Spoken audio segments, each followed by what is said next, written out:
आप इसको क्या बोलेंगे, चमत्कार बोलेंगे या सिद्धि बोलेंगे? देखिए, इसमें सबकी अलग अलग मान्यता हो सकती है। उन्होंने जो धर्म के प्रति किया है उस पर प्रश्न उठाना किसी का भी धर्म के लिए कार्य करता वो प्रणम्य है। अगर मेरी वजह से एक व्यक्ति भी कृष्ण बोल रहा है तो वो प्रणम्य है। कोई साधारण व्यक्ति अगर भगवान का नाम प्रचार कर रहा है, अपने धर्म का प्रचार कर रहा है, तो उसका हमें सम्मान करना चाहिए, ना कि विरोध करना चाहिए।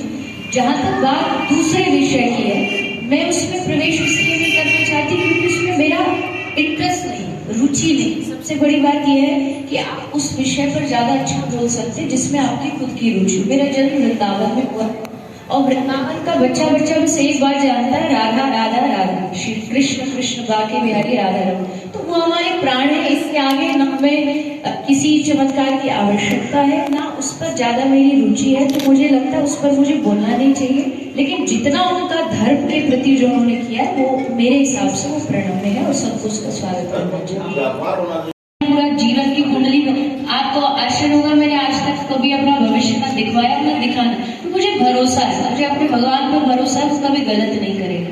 तो चमत्कार पर ज्यादा विश्वास से ज्यादा कर्म पर करना चाहिए, मैं मानती हूँ। लेकिन ये बात तभी क्यों उठती है अगर कोई हिंदू धर्म का व्यक्ति चमत्कार कर रहा है। मुझे कुछ वीडियोस ऐसी दिखाई गई जिसको देख के एकदम ऐसा लगा कि दुनिया में क्या सचमुच ऐसा होता है। एक आदमी कोई दूसरे क्रिश्चियन धर्म के थे, उनको आगे किसी ने छुआ, दूसरे ने छुआ, वो भी पागल हो गए, तीसरे ने छुआ, वो भी।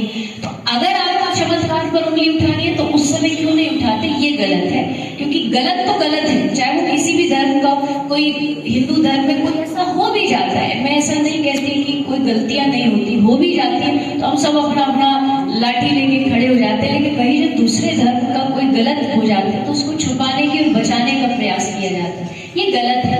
गलतियां किसी की भी हो उसका विरोध तो नहीं कहूंगी, पर इतना तो हम कर ही सकते हैं कि उस चीज को मान्यता ना दें। जो चमत्कार हो रहा है, लेकिन आप विश्वास ही क्यों करते हैं? आप उस पर विश्वास ही, देखिए, अगर आप शास्त्र पढ़ोगे, आप मेरी बात पर ज्यादा भरोसा करोगे कृष्ण की बात पर, कृष्ण की ना। और कृष्ण ने कहा है कि कर्मण्ये वाधिकारस्ते मा फलेषु कदाचन।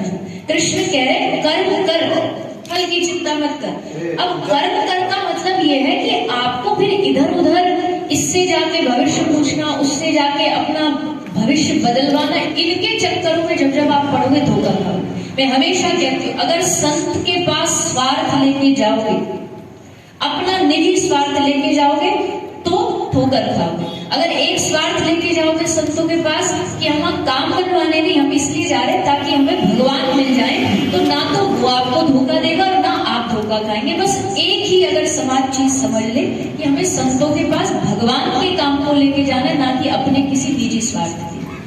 जी और सम्मानित श्री राजन ठाकुर जी से अनुरोध चाहूंगा कि हमारी देवी जी को पुष्प गुच्छ भेंट कर सम्मान स्वरूप दुर्ग में हार्दिक हार्दिक अभिनंदन है। बहुत से विषयों पर आप सभी को चर्चा देवी जी से करना है। एक छोटा सा अनुरोध हम आपसे, उसके साथ साथ अन्य सेवा कार्य भी कर रही है, उनका भी स्वरूप, उनकी भी एक पृष्ठभूमि बनाते हुए आप सभी धर्म, क्योंकि मेरा मानना है कथा का पत्रकार दोनों का काम एक ही है। समाज में जब कोई अच्छी बात, अपने मन की बात, कोई सामाजिक चर्चा लोगों तक पहुंचानी हो तो दोनों अपने अपने माध्यमों से पहुंचाते हैं। तो आज लोगों को भी समझना होगा, अपने धर्म की अहमियत को समझना होगा कि अगर आपको भगवान ने सनातन धर्म में जन्म दिया है, इससे बड़ी कृपा की बात और क्या हो सकती है? ये मैं क्या कहूँ, अधर्म है, अन्याय है, अपराध है। इससे बड़ा अपराध कोई हो नहीं सकता, क्योंकि जिस ग्रंथों ने हमको जीना सिखाया, जिन ग्रंथों ने हमको जीवन की एक पद्धति सिखाई, उन्हीं का आप अपमान कर रहे हैं। तो मुझे लगता है संत समाज को भी आगे आकर के इसका विरोध करना चाहिए। और सिर्फ विरोध से काम नहीं चलता है। विरोध का मतलब है कि जो व्यक्ति इतना भारत में रह करके अगर अपने धर्म ग्रंथ को जलाने की सामर्थ्य रखता है, इससे बड़ी निकृष्टता और नीचता कोई नहीं हो सकती, ऐसा मेरा मानना है। देखिए, ये तो निश्चित तो सरकार ही करेगी, लेकिन इसकी मांग संत समाज जब उठाएगा तो सरकार को इस पे कड़े से कड़े नियम लगाने चाहिए ताकि भविष्य में ऐसी कोई गलती न करे। ये सनातनियों का देश है, यहाँ अगर रहना है तो आपको उसका सम्मान करना बहुत जरूरी है।